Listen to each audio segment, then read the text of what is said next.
Hasrat psikososial adalah aspek dari desain kerja, organisasi kerja, dan manajemen kerja, serta segala aspek yang berhubungan dengan lingkungan kerja yang berpotensi dapat menyebabkan gangguan pada psikologi dan fisik psikologi pekerja. Yang pertama, komunikasi yang buruk dengan atasan maupun dengan rekan kerja. Yang kedua, jam kerja yang panjang dan tidak ada rotasi putaran jam kerja. Yang ketiga, aturan perusahaan yang tidak jelas. Yang keempat, beban kerja yang berlebihan. Yang kelima, kurang perlengkapan alat kerja serta sarana dan fasilitas kerja dan pengawasan kerja yang kurang memadai. Yang keenam, tidak diikutsertakan dalam mengambil keputusan. Dan yang ketujuh, perkembangan karir yang jelek. Prolog. Suatu hari, di ruang inap Mawar kamar nomor 1, ada 4 pasien. Pasien yang pertama bernama Anas Ruswandi, umur 35 tahun, dengan riwayat penyakit diabetes, namun tidak terdapat luka gandeng. Pasien yang kedua bernama Tommy Ali, umur 46 tahun, dengan riwayat penyakit stroke. Pasien yang ketiga bernama Siti Mufarohah, umur 30 tahun, dengan riwayat penyakit hipertensi. Pasien yang keempat bernama Mila Purnamasari, umur 35 tahun, dengan riwayat penyakit anemia yang keadaannya belum stabil dan lemah. Pasien-pasien tersebut masuk rumah sakit secara bersama pada tanggal 23 April 2021, namun berbeda jam masuk. Pasien-pasien tersebut mengalami penyakit yang kronis dan memang butuh perawatan untuk kesembuhannya.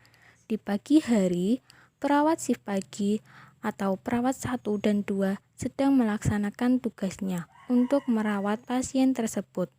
Kebetulan pada saat itu hanya 2 orang perawat yang sedang shift, dan 2 perawat tersebut sudah shift pagi juga karena perawat lainnya sedang ada keperluan dan cuti karena hamil, sehingga 2 perawat tersebut kembali shift lagi dan begitu mengalami beban kerja dan tanggung jawab yang besar.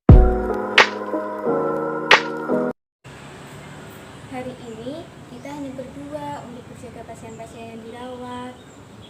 Sungguh, aku sangat kelelahan. Memang pasien-pasien tersebut membutuhkan perawatan yang lebih. Ya, bagaimana lagi? Mau gak mau kita harus menggantikan teman-teman kita. Karena jika tidak, siapa yang akan memantau dan menjaga pasien? Iya, benar sekali. Mari waktunya kita mengecek perawatan selanjutnya. Saya dengan pasien atas nama Anas Ruswandi dan Siti Mufarohah. Baik, saya dengan pasien Tommy dan Mila.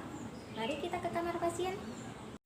Kemudian, perawat 1 dan 2 sampai di kamar pasien dan melakukan perawatan pada pasien, seperti mengecek TTV atau tanda-tanda vital, cairan infus, kateter, kantong darah, dan lainnya.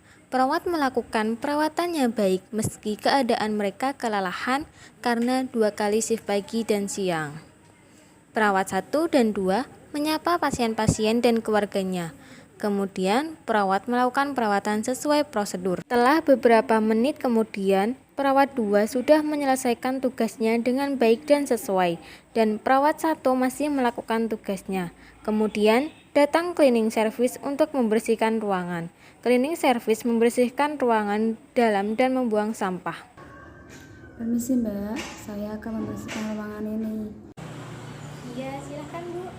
Setelah beberapa menit membersihkan ruangan, kemudian perawat 1 keluar karena telah menyelesaikan tugasnya. Tiba-tiba, cleaning service tidak sengaja menyenggol perawat 1, dan alat-alat perawatan yang dibawa perawat 1 berjatuhan. Dan terjadilah kericuan di ruangan tersebut sehingga mengganggu pasien-pasien tersebut. Dasar, Anda tidak bisa bekerja ya? Saya sudah capek-capek sih menjaga ruangan ini, dan Anda menambah pekerjaan saya, membuat saya jadi stres saja. Saya minta maaf Mbak, saya tidak sengaja menyenggol Mbak karena saya tidak melihat. Itu cuma alasan kamu untuk beralih dari kesalahanmu kan? Tidak, Mbak, saya berkata jujur. Sudah Dijah, Bapak ini tidak sengaja. Sekarang waktunya kamu istirahat agar lebih tenang.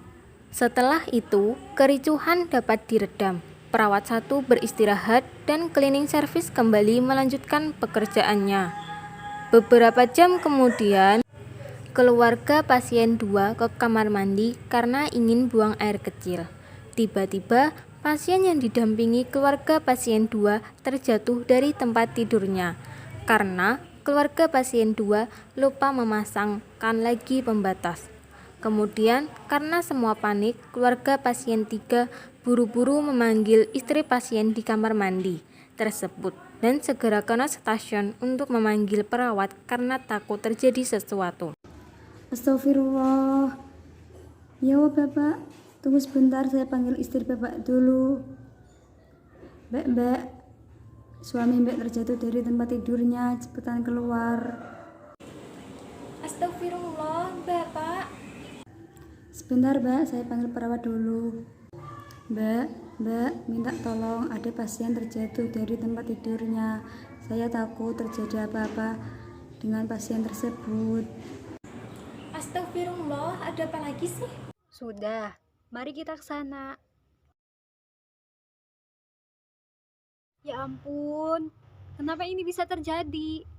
Bukankah saya sudah memasang pembatas agar Bapak ini tidak terjatuh? Lalu, kenapa bisa terjadi demikian? Maaf sus, karena saya ingin buang air kecil ketika Bapak butuh bantuan, saya lupa memasang lagi pembatasnya, sehingga Bapak terjatuh. Aduh, ada-ada aja. Setelah beberapa menit kemudian, pasien 2 kembali beristirahat dan sudah dilakukan tindakan oleh perawat. Baik, kalau begitu saya sudah selesai. Saya tinggal terlebih dahulu. Nanti kalau ada apa-apa bisa panggil saya. Dan jangan lupa pasang pembatas lagi ya, supaya tidak terjadi kecelakaan lagi. Kemudian masalah ini sampai terdengar oleh kepala ruangan karena ada laporan dari keluarga pasien, sehingga kepala ruangan langsung datang dan memantau semua apa yang sudah terjadi di ruangan tersebut. Assalamualaikum, Mbak. Tadi saya mendengar di ruangan ini terdapat kericuhan. Saya tahu apa masalahnya. Saya harap Anda semua bisa menjaga situasi dalam ruangan ini ya, supaya tidak mengganggu pasien-pasien kita.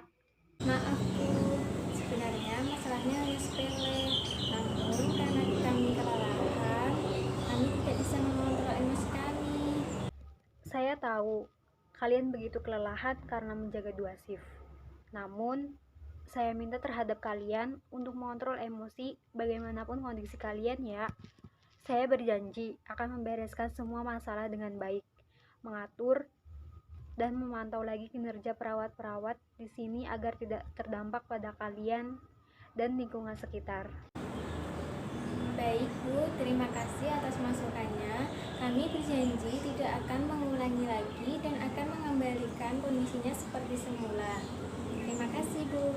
Iya, sama-sama. Baik, kalau begitu saya kembali ke ruangan ya karena masih ada rapat.